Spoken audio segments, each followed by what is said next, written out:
کیا ذہان نہیں آتا تیرا یار؟ بکواس بند کر، گالی، ورنہ حشر کروں گا نہ یاد رکھے گی۔ حشر کروں گا نا، وہ حشر کروں گا کہ یاد رکھو گی۔ نوفل نے اسے وارننگ دی تھی، آنسو اس کی آنکھوں سے رواں دواں تھے، اس کے لب مسلسل ورد میں تھے۔ ذہان کو لگا جیسے ایذا اسے پکار رہی ہے۔ اچانک ذہان کا دل پریشان سا ہوا تھا، وہ بنا کسی سے کچھ کہے وہاں سے اٹھ کر باہر آیا تھا۔ وہ بھی تیسری منزل کے کارڈور میں تھا جب اسے لگا جیسے ایذا نے اسے آواز دی۔ وہ فوراً تیز تیز قدم اٹھاتا نیچے آیا تھا۔ اب آواز کلیئر آنے لگی تھی۔ ایذا کے چیخنے پر ذہان کا دل ڈوب رہا تھا، اس کے ساتھ اس کے قدموں میں بھی تیزی آ رہی تھی۔ آج سے پہلے اس کا دل کسی بھی لڑکی کے لیے یوں نہیں دھڑکا تھا۔ کہیں وہ کسی مصیبت میں تو نہیں، نوفل بھی تو غائب ہے، او مائی گاڈ، کہیں نوفل، او شٹ! اسی سوچ کے ساتھ وہ دوڑتا ہوا اپنے روم تک پہنچا تھا۔ وہ باقی لڑکیوں جیسی نہیں ہے، اس کی حفاظت کرنا مالک، آج پہلی بار میں کچھ مانگ رہا ہوں، میری دعا رد نہ کرنا۔ ذہان نے ایذا کے لیے دل سے دعا مانگی تھی۔ ذہان اسی وقت ایذا نے اسے پکارا تھا اور ذہان بنا رکے ایک زوردار کک مار کر روم کا دروازہ توڑ دیا تھا۔ اندر کا منظر دیکھ کر اس کا خون کھول اٹھا تھا۔ ایذا سہم کر بیڈ گراؤنڈ سے لگی ہوئی تھی، اس کی آنکھیں بند تھیں اور وہ روئی جا رہی تھی، جبکہ نوفل اس کی شرٹ کھینچ کر اسے اتارنے کی کوشش کر رہا تھا۔ ذہان ایک سیکنڈ سے بھی کم وقفے میں اس تک پہنچا تھا اور ایک ہی ہاتھ سے نوفل کی گریبان سے پکڑ کر کسی بے جان پتلے کی طرح دور اچھال دیا تھا۔ نوفل دھڑام سے ڈریسنگ ٹیبل سے جا ٹکرایا تھا۔ ایذا نے آنکھیں کھولی تو ذہان کو سامنے دیکھا، اس کا ضبط ٹوٹ گیا تھا۔ ایذا، ذہان نے اسے آوازیں دی تو ایذا دوڑ کر اس کے چوڑے کشادہ سینے سے آ لگی تھی۔ ذہان نے اس کے گرد اپنی مضبوط باہوں کا حصار باندھا تھا۔ تب تک تم کہاں تھے یہ میرے ساتھ؟ ایذا اس کا سہارا پاتے ہی رو دی تھی۔ ذہان نے اسے خود سے مزید قریب کیا تھا۔ شش، میں آ گیا ہوں نا، بس اب ایک آنسو بھی نہیں ضائع کرو گی تم، سمجھی؟ ذہان نے ایمان سے کہا تھا اسے۔ یہ چھوٹی سی نازک حسینہ دل و جان سے بھاگ گئی تھی، اس کی بات پر ایذا نے معصومیت سے اس بات میں سر ہلایا تھا۔ گڈ گرل، ذہان نے کہتے ہوئے اسے خود سے دور کیا تھا۔ ذہان تو بیچ میں مت آ، یہ میرا اور اس کی لڑکی کا معاملہ ہے، نوفل چلایا تھا۔ خبردار جو ایک قدم بھی آگے بڑھایا، ٹکڑے کر کے دکھ دوں گا میں تیرے ٹکڑے کر کے رکھ دوں گا میں تیرے سوری ذہان نفرت امیز لہجے میں بولا تھا۔ اسی وقت نوفل بپر کر اٹھا تھا اور اسے مارنے کے قریب آیا تھا، مگر ذہان کے پنچ نے اس کی یہ کوشش ناکام کر دی تھی۔ اس کے بعد ذہان نے صوفے پر سے اپنی جیکٹ اٹھا کر ایذا کو پہنائی تھی، کیونکہ ذہان کی شرٹ اس کے شولڈر سے پھسل رہی تھی اور اس کے شولڈر نظر آ رہے تھے، بس اسی لیے اس نے اسے اپنی جیکٹ پہنا دی تھی۔ ایذا نے آنسوؤں کے درمیان تشکر بھرے انداز میں اپنے محسن کو دیکھا تھا۔ ذہان اس کے بعد نوفل کو پے در پے مارتا ہوا روم سے باہر لے آیا تھا۔ شور سن کر باقی سب وہاں آ گئے تھے اور اب معاملہ سمجھنے کی کوشش کر رہے تھے۔ فیضان، یہ ذہان اسے فحاشہ کے لیے اپنے دوست پر ہاتھ اٹھا رہا ہے، دیکھ، نوفل نے فیضان کو مظلومیت سے بتایا تھا۔ اوہ، جسٹ شٹ اپ یو، ذہان داڑا تھا۔ ہوا کیا ہے یار، تم لوگ آپس میں کیوں لڑ رہے ہو؟ اب کے شاہد نے پوچھا تھا۔ سبھی کو یہ لگا تھا کہ شاید نوفل نے ذہان کو کسی گرل فرینڈ سے بدتمیزی کی ہے، جس پر اسے پیش آیا تھا۔ کچھ نہیں، بس اسے لے جا یہاں سے، ایسا نہ ہو میں کچھ غلط کر بیٹھوں۔ ذہان بمشکل اپنے غصے پر قابو پا کر بولا تھا۔ فرقان نے معاملے کی سنگینی سمجھتے ہوئے شاہد کو اشارہ کیا تھا، بمشکل نوفل کو وہاں سے لے کر نکلا تھا۔ نوفل ماغال ذات بکتا ہوا وہاں سے چلا گیا تھا۔ ان کے جانے کے بعد ذہان ایک جانب کھڑی ایذا کی طرف بڑھا تھا۔ چلو، ذہان اسے لے کر دوسرے روم کی جانب بڑھا تھا۔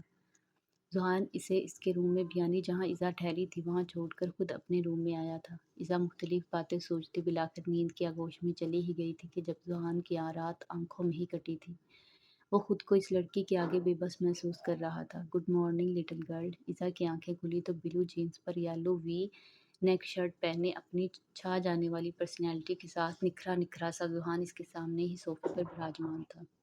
اسے دیکھ کر ایذا گھبرا کر اٹھ بیٹھی تھی۔ تم یہاں کیسے؟ ایذا نے اس کی طرف دیکھ کر ڈرتے ڈرتے پوچھا تھا۔ میڈم ریلیکس، جیسا آپ سوچ رہی ہیں ویسا کچھ نہیں ہے۔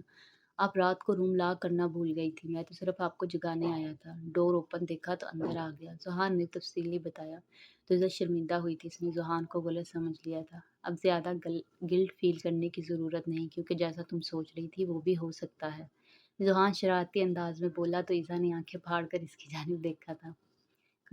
کیا مطلب؟ ایذا نے بلینکٹ سے خود کو غیر محسوس انداز میں کور کرتے ہوئے ذہان کی طرف دیکھ کر پوچھا تھا۔ اسی وقت ذہان اٹھ کر اس کے قریب آیا تھا۔ ایذا کی سانسیں اتھل پتھل ہونے لگی تھی۔ کوئی مطلب نہیں سویٹی، اب اٹھ کر فریش ہو جاؤ۔ مس انوسینٹ، تم نے سچ میں ذہان کو کسی کام کا نہیں چھوڑا؟ آخری فقرہ ذہان نے زیر لب کہا تھا۔ ذہان کہتا ہوا اس کی جانب جھکا تھا اور اس کے بالوں کی لٹ کھینچتا ہوا واپسی کے لیے اٹھ کھڑا ہوا تھا۔ اس کے جاتے ہی ایذا کی جان میں جان آئی تھی۔ اسے ذوحان کی بولتی آنکھوں سے خوف آنے لگا تھا۔ عجیب ہے یہ ذوحان بھی، ایذا نے دل میں کہا تھا۔ اسی وقت جاتے جاتے ذوحان پلٹا تھا۔ ویسے جو تم سوچ رہی تھی اس کے بارے میں پھر سے ذرا سوچنا، ذو معنی انداز میں کہتا وہ روم سے نکل گیا تھا، جبکہ ایذا سر جھٹکتی اور واش روم کی جانب بڑھ گئی تھی۔ مجھے واپس جانا ہے۔ ایذا نے بھی دلی سے ناشتہ ختم کرتے ہی ذوحان سے بات کی تھی۔ اسے گھر سے نکلے ہوئے آج 5 دن ہو گئے تھے اور اسے اب ٹینشن ہونے لگی تھی۔ کیوں؟ تم یہاں ٹھیک نہیں ہو کیا؟ ذوحان نے کافی عجیب سا سوال پوچھا تھا۔ ذوحان مجھے اپنے گھر واپس جانا ہے۔ ایذا نے اس کا سوال نظر انداز کیا تھا۔ اگر میں کہوں کہ مت جاؤ؟ ذوحان نے اس کی آنکھوں میں آنکھیں ڈالتے ہوئے گمبھیر سے لہجے میں پوچھا تھا۔ اس کے دل بری طرح سے اسے معصوم حسینہ کا اسیر ہو رہا تھا۔ وہ بگڑا ہوا بے حس شخص جیسے آج تک کوئی لڑکی اپنا اسیر نہ کر سکی تھی، اسے اپنی نیلی آنکھوں والی ساحرہ نے پہلی نظر میں ہی چاروں شانے چت کر دیا تھا۔ اس کا دل چاہ رہا تھا وہ ایذا کا ہاتھ تھام کر کہیں بہت دور لے جائے، جہاں صرف وہ اور اس کی مس انوسینٹ۔ اسے لو ایٹ فرسٹ سائٹ پر اسے بالکل بھی یقین نہ تھا، بلکہ اسے تو پیار پر یقین ہی نہیں تھا۔ مگر قسمت نے کیا کھیل کھیلا تھا اس کے ساتھ، اس سے پہلی نظر میں ہی ایک لڑکی بری طرح اپنے دیوانہ کر گئی تھی، یہاں تک کہ وہ خود کو بے بس محسوس کر رہا تھا۔ گیا تو ذوحان خان، اس نے دل میں سوچا تھا اور خود ہی اپنی کیفیت پر مسکرا دیا تھا۔ بولا، سویٹی میں نے کب کہا ایسا کچھ؟ کوئی پروف ہے اس کا؟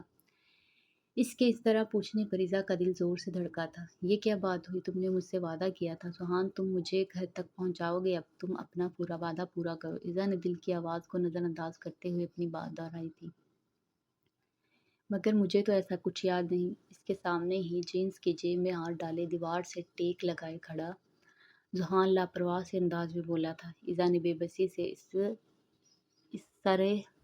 سر پھرے شخص کو دیکھا تھا۔ اس کا دل چاہا اسے کہے نہیں، یاد تو مت یاد کرو، مجھے بھی یاد نہیں کرنا کچھ، ہار گئی ہوں میں تمہاری ان بولتی آنکھوں سے، تھک چکی ہوں زندگی سے، بہت جے ہمیشہ ہمیشہ کے لیے اپنے پاس رکھ لو اپنے بنا کر، ایذا نے دل میں سوچا تھا۔ اسی وقت ذوحان کا موبائل بجا تھا۔ کال ریسیو کر کے وہ ایذا کو واپس آنے کا اشارہ کرتا باہر کی جانب بڑھا تھا۔ ذوحان کو گئے 15 منٹ ہو چکے تھے۔ ایذا کو اب کوفت آنے لگی تھی۔ وہ یوں ہی اٹھ کر ٹہلتے ٹہلتے فارم ہاؤس دیکھنے لگی تھی۔ اب وہ لون کی طرف نکل آئی تھی۔ فارم ہاؤس تو بہت شاندار ہے، اس کا گھر کیسا ہوگا؟ ایذا ذوحان کے بارے میں سوچتی ہوئے چل رہی تھی کہ اچانک اس کا پاؤں پھسلا تھا اور وہ لہرا کر زمین پر گری تھی۔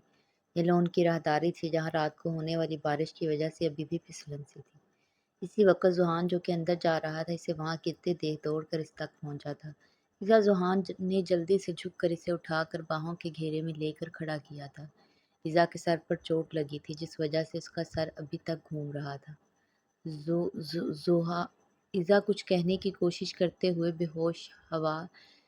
ہوش و حواس سے بیگانہ ہوتی ذوحان کی باہوں میں جھول گئی تھی۔ ذوحان اسے بنا کچھ سوچے فوراً باہوں میں بھر کر اندر کی جانب بھاگا تھا۔ کیسی ہو اب؟ اسے ہوش آتے ہی ذوحان نے فکر مندی سے پوچھا تھا۔ ایذا کے سر پر چوٹ آئی تھی، ذوحان نے ڈاکٹر کو بلا کر فوراً اس کی بینڈیج کروا دی تھی۔ ٹھیک ہوں، ایذا نے آنکھیں بند کرتے ہوئے جواب دیا تھا۔ شکر ہے، لاپرواہ لڑکی، چونکہ لڑکی چوٹ لگا لی نا خود کو، ذوحان کا لہجہ ایذا کو چونکا گیا تھا، مگر اس نے وہم سمجھ کر اسے سر جھٹک دیا تھا۔ میں کچھ کھانے کو لاتا ہوں تمہارے لیے، اس خاموش دیکھ ذوحان مسکرا کر کہتا روم سے نکل گیا تھا۔ ذوحان، گھر میں سب کو پتہ چل چکا ہوگا میرے کڈنیپ ہونے کا، پلیز مجھے واپس چھوڑ آؤ، ورنہ پتہ نہیں کیا ہوگا۔ ذوحان لاؤنج میں بیٹھا ٹی وی دیکھ رہا تھا جب ایذا اچانک وہاں آ کر بولی تھی۔ اسے وہاں دیکھ کر ذوحان اٹھ کر اس کے پاس گیا تھا۔ میری بات سنو ایذا، ذوحان کہتے ہوئے اسے شانوں سے تھامنا چاہتا تھا۔ دور رہو مجھ سے، ایذا نے اس کا ہاتھ جھٹک دیا تھا۔ تم سمجھ کیا رہے ہو مجھے؟ ہاں، میں بے بس ہوں تو تم میری مجبوری کا فائدہ اٹھاؤ گے؟ ایذا چلائی تھی۔ تمہیں پتہ بھی ہے میری ٹرپ پر غیر موجودگی میں میرے بارے میں کیا کیا افواہیں پھیل چکی ہوں گی؟ ایذا کے لہجے میں کرب تھا، جانے کیوں اسے اب بہت سارا رونا آ رہا تھا۔ مگر اب تو جو ہونا تھا وہ ہو چکا، تم وہاں واپس چلی بھی جاؤ گی تب بھی لوگ تمہیں سکون سے جینے نہ دیں گے۔ یہ معاشرہ گھر سے باہر رات گزار کر آئی لڑکی کو قبول نہیں کرتا، چاہے وہ پاک دامن ہی کیوں نہ ہو۔ یہاں اپنوں کے عیب چھپائے جاتے ہیں اور دوسروں کی عزت سرے عام اچھالی جاتی ہے۔ میری جان، تم بہت معصوم ہو، تم نہیں جانتی یہ دنیا بہت ظالم ہے، جوہان نے اسے حقیقت کا آئینہ دکھایا تھا۔ اس کی بات سن کر ایزا گمسم سی ہو گئی تھی۔ اگلے ہی پل لاؤنج میں ایزا کی سسکیاں گونجی تھیں۔ اس لمحے جوہان نے اسے بھینچ کر سینے سے لگایا تھا۔ ایزا اس مہربان لمس سے پگھل سی گئی تھی۔ وہ روئے جا رہی تھی۔ جوہان اسے متاع جان کی طرح سنبھال کر سینے سے لگائے کھڑا تھا۔ ایزا سو رہی تھی جب اس کی آنکھ کھلی۔ صبح کے 10 بج رہے تھے۔ وہ غسل مندی سے انگڑائی لیتی اٹھ بیٹھی تھی۔ اس نے ٹائم دیکھا تو فوراً فریش ہونے کو اٹھی تھی۔ وہ ابھی تک جوہان کی ہی شرٹ میں تھی۔ اس اب کوفت ہونے لگی تھی۔ اب کیا پہنوں؟ ایزا نے دل میں سوچا تھا۔ اسی وقت جوہان ہاتھ میں ڈھیروں شاپرز لیے روم میں انٹر ہوا تھا۔ گڈ مارننگ میڈم، ہو گئی ہے آپ کی صبح؟ اسے دیکھ کر ایزا کو اپنی رات والی بے اختیاری یاد آئی تو اسے ڈھیروں شرم آنے گھیرا تھا۔ اف، کیا سوچ رہا ہوگا یہ؟ میں کیسی لڑکی ہوں؟ ایزا جی بھر کر شرمندہ ہوئی تھی۔ کیا ہوا؟ یہ میوں کو لٹکایا ہوا ہے سویٹی؟ جوہان اب نرم انداز میں کہتا اس کے سامنے شاپنگ بیگز رکھ رہا تھا۔ ایزا نے غور سے اس کی جانب دیکھا۔ جوہان کے چہرے پر رات والی بات کا شائبہ تک نہ تھا۔ ایزا نے سکون کا سانس لیا تھا۔ کچھ نہیں، بس ایسے ہی۔ ایزا نے بالوں کو جوڑے کی شکل دیتے ہوئے مسکرا کر اس کی بات کا جواب دیا۔ اوکے، تو پھر یہ سب چیک کرو۔ دیکھو میں نے تمہارے لیے منگوایا ہے۔ جوہان نے ایک شاپر استھماتے ہوئے کہا تھا۔ کیا ہے اس میں؟ ایزا نے شاپر تھامتے ہوئے پوچھا تھا۔ خود دیکھ لو سویٹ ہارٹ۔ جوہان نے اسے خوبصورت چہرے کو نظروں کے حصار میں لیے دلکشی سے کہا تھا۔ اچھا ٹھیک ہے، ایزا نے کہہ کر شاپر کھولی تو اس میں بلیک کلر کی ایک ہائی نیک تھی، ساتھ ہی بلیک کلر کی جینز اور کریم کلر کا کوٹ تھا۔ ایزا نے تشکر امیز انداز میں جوہان کی طرف دیکھا تھا۔ تھینکس۔ کچھ دیر بعد ایزا مسکرا کر بولی تھی۔ اب یہ تھینکس وینکس چھوڑو، بس جلدی سے ریڈی ہو کر باہر آ جاؤ، میں تمہیں وادی کی سیر کرواتا ہوں۔ اس کے بعد ہم ناشتہ بھی باہر کریں گے۔ جوہان نے اپنا پلان بتایا تو ایزا اس بات میں سر ہلاتی اٹھ گئی تھی۔ یہ سب کیا ہو رہا ہے؟ وہ کیوں ہو رہا ہے؟ اسے تو واپس جانا تھا۔ اس نے اب یہ سب سوچنا چھوڑ دیا تھا۔ اسے زندگی نے بہت سے دکھ دیے تھے، اس لیے وہ اب بس ان لمحوں کو جوہان کی سنگت میں یادگار بنانا چاہتی تھی، انجام کی پرواہ کیے بنا۔ اس نے دل کی خواہش پر لبیک کہہ دیا تھا۔ وہ کافی دیر سے وہاں موجود تھے۔ یہ ایک پکی سڑک تھی جس کی اطراف میں چاروں طرف ہریالی تھی۔ اس کے علاوہ دور دور تک ہر طرف پہاڑ ہی پہاڑ تھے۔ الٹے ہاتھ پر ایک جھیل تھی، سرسبز و شاداب سی یہ وادی قدرت کے حسین نظاروں میں سے ایک تھی۔ فضا اس وقت محوس سے قدرت کے ان مناظر میں کھوئی ہوئی تھی، جبکہ جوہان کی نظریں مسلسل اسی پر تھی۔ اے سویٹی، کیا ہوا؟ کہاں کھو گئی؟ جوہان نے ایزا کو خاموش دیکھ کر پوچھا تھا۔ کہیں نہیں، بس یہ دیکھ رہی ہوں، یہ خدا کی بنائی یہ دنیا کتنی خوبصورت ہے۔ ایک بار دیکھ کر دل چاہتا ہے دیکھتی ہی جاؤں، ایزا کھوئے ہوئے انداز میں بولی تھی۔ جوہان اس کے بچوں سے معصومیت پر مسکرا دیا تھا۔ تم کیوں ہنس رہے ہو؟ بائی دا وے، ایزا اب اس کے سامنے کمر پر ہاتھ رکھے کھڑی اس سے سوال کر رہی تھی۔ ان کے بیچ کچھ ہی فاصلہ تھا۔ جوہان خاموشی سے چلتا ہوا اس کے قریب آیا تھا اور اسے شانوں سے تھام کر خود سے قریب تر کیا تھا۔ ایزا کو اس قدر ٹھنڈے موسم میں بھی پسینہ آ گیا تھا۔ تو تم پوچھ رہی تھی نا کہ میں کیوں ہنس رہا ہوں؟ جوہان نے اس کی آنکھوں میں آنکھیں ڈال کر پوچھا تو ایزا گھبرا گئی تھی۔ نہیں، وہ تو بس اس دشمن جاں کی اس قدر قربت پر ایزا کی حالت غیر ہو رہی تھی۔ اس کے ہونٹ کپکپانے لگے تھے۔ جوہان نظروں میں شوخیوں کا جہاں لیے اسے ہی دیکھ رہا تھا۔ تو سنو، میں اس لیے ہنس رہا ہوں کیونکہ تم بھی بہت خوبصورت ہو اور اب تم صرف میری ہو۔ جوہان نے اس کے گال سے گال مس کرتے ہوئے اس کے کان میں پیار بھری سرگوشی کی تھی۔ اس کے اس انوکھے اقرار محبت پر ایزا کے لب مسکرائے اٹھے تھے۔ اس کے بعد جوہان اسے چھوڑ کر پیچھے ہٹا تھا۔ ایزا کی پلکیں ہنوز سجدہ ریز تھیں۔ کیا ہو گیا ہے بی؟ جوہان انجان بن کر اس سے پوچھ رہا تھا۔ تم نہ بہت وہ ہو۔ وہ اس کے بعد ایزا بنا اس کا جواب سنے آگے بڑھ گئی تھی۔ وہ کیا؟ ارے یہ تو بتاتی جاؤ لڑکی۔ جوہان جلدی جلدی قدم اٹھاتا اس کے پیچھے بھاگا تھا۔ ایزا پلٹی تھی اور اسے منہ چڑھا کر اپنے دونوں ہاتھ کوٹ کی جیب میں ڈال کر وہاں سے بھاگی تھی۔ جوہان اس کی شرارت پر ہنستا ہوا اس کے پیچھے بھاگا تھا۔ جوہان اسے ریسٹورنٹ لے کر آیا تھا اور اب وہ لوگ ایک پرائیویٹ کیبن میں بیٹھے تھے اور وہ ابھی کھانا کھا کر فری ہوئے تھے۔ جوہان آئس کریم آرڈر کر دی تھی۔ اب وہ دونوں ہلکی پھلکی باتوں کے درمیان آئس کریم سے لطف انداز ہو رہے تھے۔ ایزا اسے اپنی کالج کے بارے میں بتا رہی تھی جبکہ جوہان کی نظریں مسلسل اس کے چہرے کا طواف کر رہی تھی۔ کیا ہوا؟ ایزا نے اسے خاموش بیٹھا دیکھے پوچھا تو ذہان چونکا تھا۔ کچھ نہیں، اپنا فیس صاف کرو، آئس کریم لگ گئی ہے، ذہان نے کہا تو ایذا نے ہاتھ سے چہرہ صاف کیا تھا۔ ہاں ابھی بھی صاف نہیں ہوا، رکو، ذہان نے کہا تو ایذا نے اس کی طرف دیکھا تھا۔ ذہان اٹھ کر اس کی طرف آیا تھا اور پاکٹ سے رومال نکال کر اس کا نچلا ہونٹ صاف کیا تھا۔ وہ اس وقت ایذا کے بہت قریب تھا، ایذا کو گویا اس کے لمب سے کرنٹ سا لگا تھا۔ ایذا بے اختیار پیچھے ہوئی تھی۔ ہاں یار تم کتنی کیوٹ اور شائع ہو، ذہان کہتا ہوا اس کے گریز پر ہنس دیا تھا۔ ایذا بھی مسکرا دی تھی۔ ویسے میں اس سے بھی اچھا طریقہ یوز کرتا ہوں، مگر تم اتنی میں ہی عادی ہو گئی، تب تو تمہیں بے ہوش ہو جانا چاہیے تھا، ذہان ذومانی انداز میں کہتا۔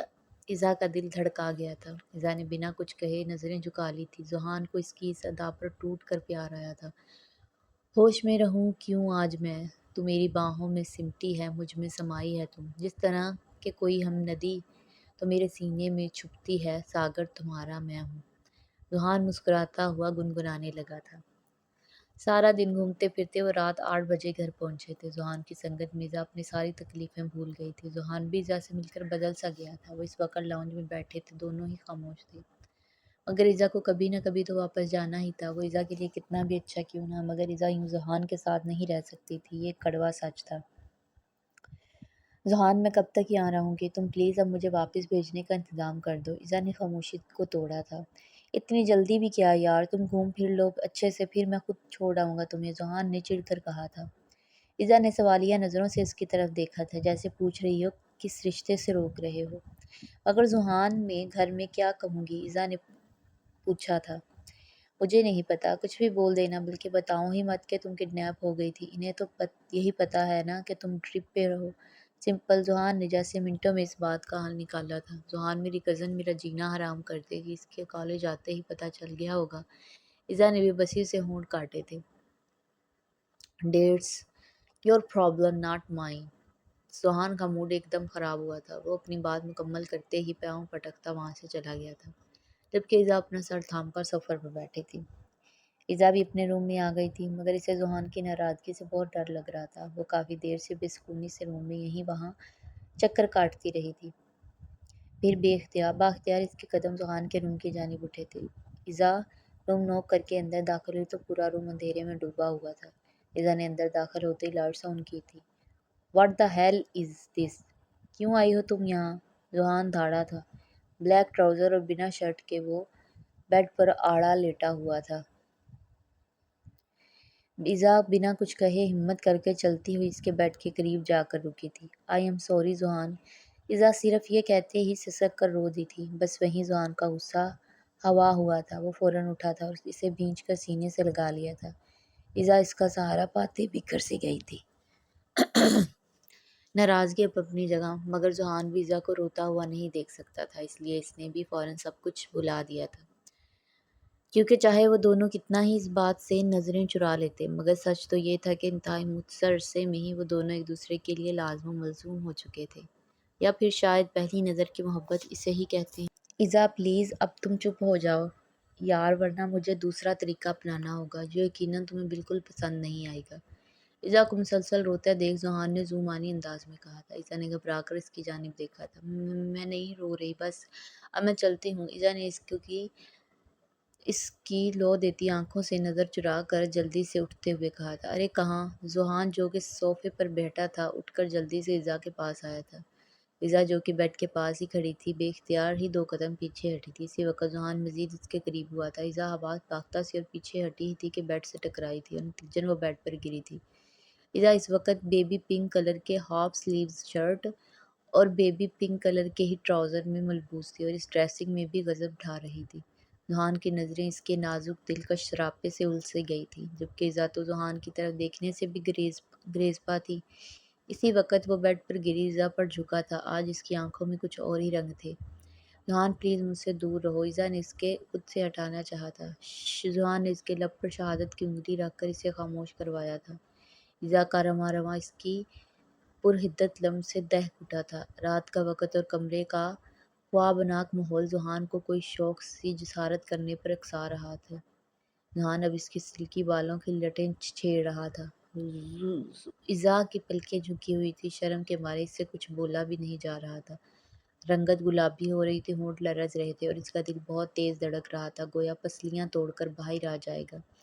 جہاں آنکھوں میں چاہت کا جہاں آباد کیے اسی ہی دیکھ رہا تھا، جبکہ اس قدر قرب پر ایزا کی حالت خراب ہو رہی تھی۔ اس کی ناراضگی کے ڈر سے ایزا کچھ بول بھی نہیں پا رہی تھی، مگر اسے اب ذوحان سے ڈر لگ رہا تھا۔ وہ آنکھیں بند کیے ورد میں مصروف تھی، جبکہ اس کی حالت سے بے خبر ذوحان اس کے ہونٹوں پر جھکا تھا۔ اسی وقت ایزا نے ہمت کر کے اسے خود سے دور دھکیلا تھا اور ذوحان ہوش میں آیا تھا۔ دور رہو مجھ سے، شرم آ رہی ہے مجھے خود سے، میں نے تم سے پیار کیا، میں تمہیں کبھی معاف نہیں کروں گی، میں نے تم پر اعتبار کیا تھا ذوحان، اور تم بھی باقی مردوں جیسے ہی نکلی۔ ایزا اپنی بات مکمل کر کے روتی ہوئی روم سے باہر بھاگی تھی۔ اس کے جانے کے بعد ذوحان کو شدت سے اپنی غلطی کا احساس ہوا تھا اور وہ وہیں سر تھام کر بیٹھ گیا تھا۔ او مائی گاڈ، یہ میں نے کیا کرنے جا رہا تھا؟ میں جانتا تھا وہ باقی لڑکیوں جیسی نہیں، پھر بھی میں نے یہ کیا کر دیا؟ میں اتنا گرا ہوا کیسے ہو سکتا ہوں؟ کیا وہ مجھے معاف کر دے گی؟ ذوحان نے بے چینی سے سوچا تھا۔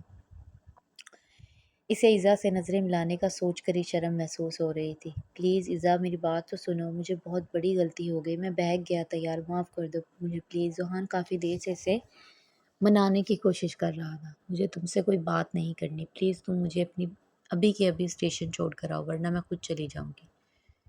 ایزا غصے میں چلائی تھی، مگر اس وقت کیسے؟ دیکھو تم غصہ چھوڑ دو پلیز۔ اچھا میں تمہیں کل چھوڑ آؤں گا، پکا؟ ذوحان نے اسے پھر سے سمجھانا چاہا تھا۔ بھاڑ میں جاؤ تم، میں اب ایک پل بھی یہاں مزید نہیں ٹھہر سکتی، میں جا رہی ہوں، ایزا نے کہہ کر قدم روم سے باہر کی جانب بڑھائے تھے۔ اچھا رکو، میں چل رہا ہوں۔ آخر کار ذوحان کو ہاں کرتے ہی بنی تھی، اور وہ اس کے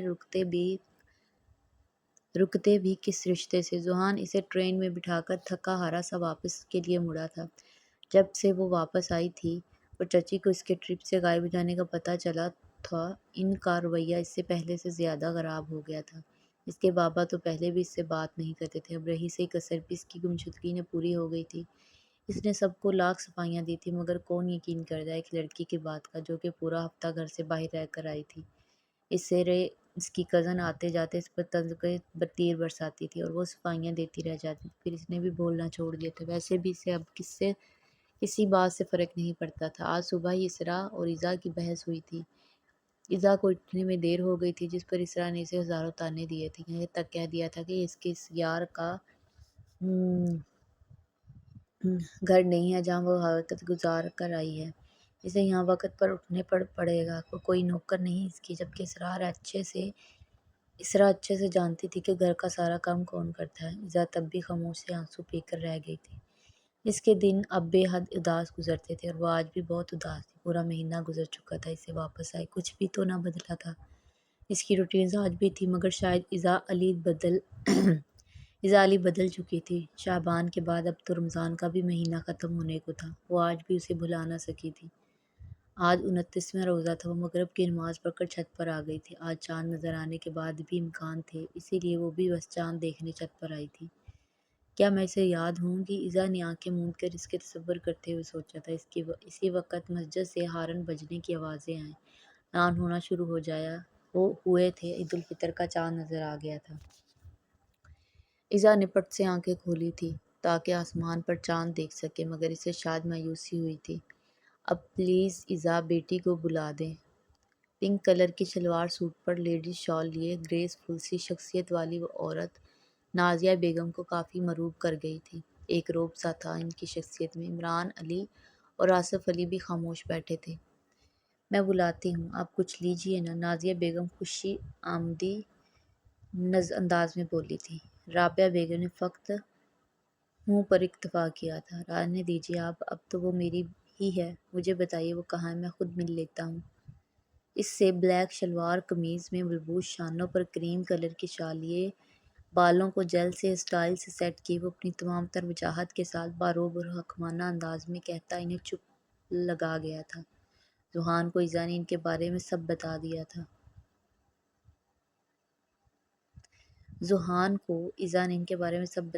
اسے ان سے شدید نفرت محسوس ہو رہی تھی۔ ٹھیک ہے بیٹا جاؤ، اوپر چھت پر ہے، وہ آپ کو اسرا کا راستہ دکھا دیتی۔ آصف علی بولے تو وہ اسرا کے ساتھ چل پڑا تھا، جبکہ نازیہ بیگم ہنا منہ بنا گئی تھی۔ اسرا بھی خوشی خوشی اس کے ساتھ آئی تھی، وہ بھی اسے ہینڈسم شخص سے امپریس سے ہو گئی تھی۔ اس کا بار بار ایذا ایذا کرنا اس کا غصہ دلا رہا تھا۔ آئیے نا ذوحان، اس نے اسرا نے ایک سیڑھی پر چڑھ کر اسے آگے بڑھنے کا اشارہ کیا تھا۔ میں خود چلا جاؤں گا، سو یو مے گو نو، سے ٹکا سا جواب دیا تھا۔ تو اسرا شور کہہ کر اپنا سا منہ لیتی وہاں سے چلی گئی تھی۔ وہ ایک شان سے چلتا ہوا اوپر کی جانب بڑھا تھا۔ ایذا کو چاند نظر نہیں آیا تھا، اس لیے وہ مایوس ہوتی پلٹ ہی تھی کہ پیچھے کھڑے شخص سے بری طرح ٹکرا گئی تھی۔ اس کا چاند مبارک! اس شخص نے اسے سہارا دیتے ہوئے اس کے کان میں سرگوشی کی تھی۔ ایذا کا دل دھڑکنا بھول گیا تھا، یہ آواز تو وہ لاکھوں کی بھیڑ میں بھی پہچان سکتی تھی۔ وہ سیکنڈ سے بھی کم وقت میں اس سے دور ہوئی تھی۔ ذوحان، ایذا کے لبوں پہ ہلکی سی جنبش ہوئی تھی۔ وہ وقت گویا تھم سا گیا تھا۔ ایذا کو لگا وہ کوئی خواب دیکھ رہی ہے جو آنکھ کھلتے ہی ٹوٹ جائے گا، جبکہ ذوحان اپنی تمام تر دلکشی کے لیے اپنے مخصوص انداز میں مسکراتا ہوا سینے پر ہاتھ باندھے اس کے سامنے کھڑا تھا۔ ہاں، تمہارا ذوحان۔ ذوحان اسے جذبہ لٹاتی نظروں سے دیکھتا ہوا مسکراتا ہوا بولا تھا۔ ذوحان، تم آ گئے۔ ایذا روتی ہوئی بے اختیار اس کے سینے سے لگی تھی۔ ذوحان نے اس کے گرد اپنی مضبوط باہوں کا حصار باندھا تھا۔ تمہیں پتہ ہے میرے واپس آنے کے بعد چچی نے میرے ساتھ کتنا برا بہیو کیا، میں کتنی مشکل میں تھی۔ ایذا روئے جا رہی تھی۔ شش، بس اب تم اپنے یہ قیمتی آنسو ان فضول لوگوں کی وجہ سے مزید ضائع نہیں کرو گی۔ میں آ گیا ہوں نا، بس اب ریلیکس، میں سب ہینڈل کر لوں گا۔ اب میری سویٹی کو رونے کی پریشان ہونے کی ضرورت نہیں۔ ذوحان آہستہ مگر غمگین لہجے میں بولتا ایذا کو اندر تک سرشار کر گیا تھا۔ تم سب ٹھیک کر دو گے نا، پکا؟ ایذا نے اس کی جانب دیکھ کر مان بھرے لہجے میں پوچھا تھا۔ ہاں میری جان، میں سب ٹھیک کرنے اور تمہیں یہاں سے لے جانے آیا ہوں۔ ذوحان نے اس خود سے لگائے ہوئے ہی اطلاع دی تھی۔ مجھے ایک سیکنڈ، تمہیں میرا ایڈریس کس نے دیا تھا اور تم اوپر کیسے آئے؟ اور بابا، چاچا، چاچی، انہیں پتہ چل گیا تو؟ ایذا ایک سانس میں پوچھے ہی جا رہی تھی۔ ہاں ہاں ہاں، ارے سانس تو لے لو سویٹی۔ ذوحان اس کے انداز پر ہنس دیا تھا۔ تم ہنس رہے ہو، میری جان نکل رہی ہے، پلیز تم جاؤ، کوئی اوپر آ گیا تو میری خیر نہیں۔ اب کی بار ایذا کے لہجے میں پریشانی تھی۔ میں تمہارے بابا سے مل کر ہی آیا ہوں، اب میری بات سن لو۔ ذوحان نے اسے مزید تنگ کرنے کا ارادہ ترک کر دیا تھا اور اسے پوری بات بتانے لگا تھا۔ میں تو یہ جانتا تھا کہ تم کراچی سے ہو، اس کے بعد میں اسی ہی عورت کے پاس گیا تھا جس نے تمہیں اغوا کیا تھا، اسے بہت مشکل سے پیسے کھلا کر تمہارے کالج کا نام اگلوایا اور کراچی آ گیا، رابعہ پھپھو کے پاس۔ اور شومی قسمت، تمہارے کالج کی پرنسپل پھپھو کی جاننے والی نکل گئی۔ بس پھر تمہارے فادر سے پھپھو نے ہی کچھ دن پہلے بات کر کے آج کی میٹنگ فکس کی، اور آج میں یہاں ہوں تمہارے سامنے۔ ذوحان نے مختصر لفظوں میں اسے صورتحال سے آگاہ کیا تھا، جسے سن کر ایذا حیران سی رہ گئی تھی۔ کیا ہے یہ شخص؟ اس نے صرف مجھ تک آنے کے لیے اتنی تکد ہوگی؟ ایذا کی آنکھیں جھلک پڑی تھیں۔ ارے اب کیا ہوا؟ ذوحان پریشان سا ہوا تھا۔ تم نے بہت وہ ہو۔ ایذا نے اپنی وہی بات دہرائی تو اب کی بار ذوحان کے ساتھ ساتھ ایذا بھی کھلکھلا کر ہنس دی۔ آج عید تھی اور صبح بہت ہی حسین تھی، کیونکہ ابھی ابھی ایذا اور ذوحان نکاح کے بندھن میں بندھے تھے۔ محرون رنگ کی گہردار فراک میں سر پر سلیقے سے دوپٹہ سیٹ کیے، لائٹ سے میک اپ میں جیولری کے نام پر کانوں میں ایئر رنگز ڈالے، ایذا آج بے حد خوبصورت لگ رہی تھی۔ یہ ڈریس ذوحان ہی اس کے لیے لایا تھا، ساتھ سب میچنگ کا سامان تھا، مگر ایذا نے جیولری میں صرف ٹاپس ہی پہنے تھے۔ ہلکی پھلکی سی تیار میں بھی وہ سراپا قیامت لگ رہی تھی۔ ذوحان نے ایذا کے پاس سے خود بات کی تھی اور انہیں رشتے کے لیے راضی کر لیا تھا۔ اس دفعہ آصف علی نے نازیہ بیگم کی ایک نہ سنی تھی، جس پر وہ تلملا کر رہ گئی تھی۔ ایذا کو بھی ان کے ہاں کرنے پر حیرت ہوئی تو مگر اپنا پیار ملنے کی خوشی الگ تھی۔ اگلی صبح عید کی نماز کے بعد ہی ذوحان اپنے پھپھو پھپھا اور کزن کے ساتھ نکاح کی رسم ادا کرنے پہنچ گیا تھا، جبکہ ایذا کی طرف سے اس کے بابا اور چاچا چاچی اور اسرا ہی موجود تھے۔ ایذا نکاح کے بعد روم میں ہی تھی، جبکہ ذوحان باہر سب کے ساتھ بیٹھا تھا، کریم کلر کے شلوار قمیض میں، براؤن شال شانوں پر ڈالے، مسکراتا ہوا ذوحان روم میں انٹر ہوا تھا۔ اسے سامنے دیکھ کر ایذا کے دل کی دھڑکنیں تیز ہو گئی تھیں۔ وہ ایک شان سے چلتا ہوا اس کے قریب آیا تھا۔ ایذا نے بے اختیار نظریں جھکائی تھیں۔ وہ بہت خوبصورت لگ رہی ہے، ذوحان نے اسے نظروں کے سال میں لیے نہایت پیار بھرے اور غمگین لہجے میں کہا تھا۔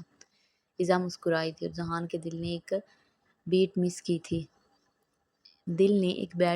تھی۔ ذوحان اب بیڈ پر اس کے پاس بیٹھ گیا تھا۔ ایذا، مجھ سے جو کچھ ہوا ہے، جو میں نے کیا، وہ انجانے میں ہوا۔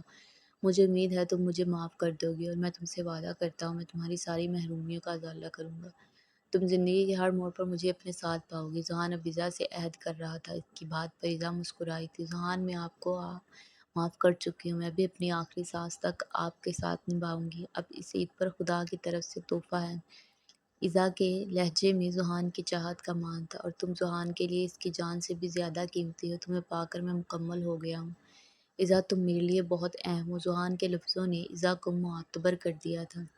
اس نے ایزا کا ہاتھ اپنے ہاتھ میں تھام کر لبوں سے لگایا تھا۔ اس کے استحقاق بھرے انداز میں ایزا کانپ گئی تھی۔ کیا ہوا جانم؟ بس ابھی سے یہ حال ہے میرے جذبات کی شدتوں سے تو تم پگھل ہی جاؤ گی، ذوحان نے شرارت سے بھرے انداز میں کہا تو ایزا کی پلکیں بارے حیا سے جھک سی گئی تھی۔ ہاں ہاں ہاں، واو یار، یو آر بلشنگ۔ ذوحان اس کے چہرے پر پھیلی قوس قزح کے رنگوں کو دیکھ کر محوس سا رہ گیا تھا۔ ابھی وہ مزید کچھ کہتا کہ دروازہ نوک ہوا تھا۔ ذوحان اٹھ کر دروازے کی جانب بڑھا تھا۔ دروازہ کھلتے ہی رابعہ بیگم، اظہر پھپھا اور ان کے پیچھے ہی آصف علی اور نازیہ چچی اور چچا بھی اندر داخل ہوئے تھے، جبکہ اسرا جلسی کے مارے جانے کہاں گم تھی۔ ذوحان بیٹا، اب ہمیں چلنا ہوگا، ہماری بہو کو لے کر، رابعہ بیگم نے مسکرا کر ذوحان کی طرف دیکھ کر کہا تھا، جبکہ نازیہ بیگم نے حقارت سے ہنکارا بھرا تھا۔ جی آنی جان، ذوحان نے کہتے ہی اسبات میں سر ہلایا تھا۔ ایزا ہنوز نظریں جھکائے بیٹھی تھی۔ ایزا میری بچی، ہو سکے تو مجھے معاف کر دینا، میں نے تمہارے ساتھ بہت ناانصافی کی، بہت شرمندہ ہوں بیٹی۔ ایزا رخصتی کے وقت آصف علی کے سینے سے لگی تو انہوں نے اس کے کان میں سرگوشی کی۔ وہ آج بہت اداس تھے۔ کچھ دن پہلے ہی انہوں نے بھائی بھابھی کی ایزا کے متعلق گفتگو سنی تھی، جسے سن کر انہیں پتہ چلا تھا کہ ایزا واقعی بے قصور تھی۔ اسے تو نازیہ بیگم نے پھنسایا تھا۔ بابا پلیز ایسا مت کہیں، مجھے اب سے کوئی شکایت نہیں، ایزا نے انہیں چپ کروایا تھا۔ ذوحان ایک اچھا لڑکا ہے، میں نے اس کی آنکھوں میں تمہارے لیے چاہت دیکھی ہے بیٹا، کبھی کچھ ایسا مت کرنا جس سے اسے تکلیف پہنچے، ہمیشہ اس کا ساتھ نبھانا۔ آصف علی نے اسے ہدایت کی تھی۔ ایزا نے سر اٹھا کر اپنے ہمسر کی جانب دیکھا تھا۔ ذوحان اس وقت اسے ہی دیکھ رہا تھا، اس کے دیکھنے پر بھی مسکرایا تھا۔ اچھا بیٹا، اب تم جاؤ، وہ لوگ انتظار کر رہے ہیں، آصف علی نے کہا تو ایزا نے اس بات میں سر ہلایا تھا۔ وہ اسے آج اس کے پہلے والے بابا لگے تھے۔ ایزا کو آج ماں کی کمی شدت سے محسوس ہوئی تھی۔ کافی دیر تک ان سے گلے مل کر وہ باقی سب سے ملی تھی۔ اس کے بعد وہ باپ کی دعائیں لیتی ذوحان کے ہمراہ ایک نئی زندگی کا آغاز کرنے چل پڑی تھی۔ وہ زندگی جس میں وہ اور اس کا ذوحان تھا، ان کے پیار تھا۔ سب سے مل کر ایزا چلتی ہوئے ذوحان کے پاس آ کر کھڑی ہو گئی تھی۔ اسے خاموش دیکھ ذوحان نے اس کے جانب ہاتھ پھیلایا۔ ایزا نے مسکرا کر اس کے ہاتھ میں اپنا ہاتھ تھما دیا۔ یہی دن دونوں کے لیے خوشیوں کی نوید لے کر آئی تھی۔ لے تھام کر تیرے ہاتھ ماہی، تجھے سونپ دی اپنی ذات ماہی۔ ختم۔ اگر آپ کو یہ ناول پسند آیا ہے تو پلیز میرے چینل کو سبسکرائب کریں، ویڈیو کو لائک اور شیئر کریں۔ اگلے ناول تک کے لیے اللہ حافظ۔